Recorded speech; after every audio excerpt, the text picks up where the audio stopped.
Lolth is one of the most famous villains in all of D&D history, right? Going down to the very, very early modules that would come out, which was the Queen of the Demon Web Pits. That was Lolth. And she's made her presence felt in many other D&D campaigns since.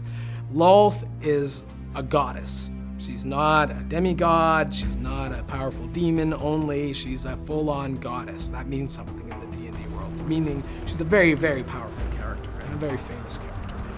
Lolth has her drow followers working on this very large plot that she has to basically take over Toril, the planet that they're actually on. And one of the ways that she's going to conquer this world is with this ritual that the drow do. It's called the Darkening. Darkening is a magical form of night. It's almost like an eclipse or something that follows the drow with them wherever they go. The drow are much less powerful when they're not in the darkness. They've become acclimated to living in the Underdark. They're used to living in total darkness, and it gives them an advantage over their enemies. And when they attack the overworld of Faerun, they bring the darkness with them. And this is something that players will encounter. In designing the Demon Web, we heavily relied on the writings of Wizards of the Coast. They basically have some short snippets of what the Demon Web should look like. And so we took those writings and we tried to realize them with a concept artist. We heavily collaborated with Wizards of the Coast to make sure we were hitting the right vision, and it was in line with what they thought as well. It was very much wide open, and so we just took a creative brainstorming approach of what we want this space to be like. The biggest challenge with the Demon Web is it's a large space. Basically the Demon Web is a void that has a bunch of asteroids and planets that have been destroyed under the reign of Lolth. Her main lair is the main gravitational force that binds it all together. Everything's kind of held together with webs and whatnot.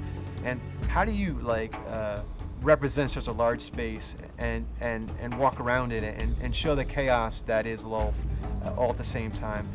The cool thing about the Demon Web is it's really not like any other space, in that it's this kind of free-floating void in which there are all these broken pieces of world that have been, sucked in to this space by Lolth and almost, caught in her web.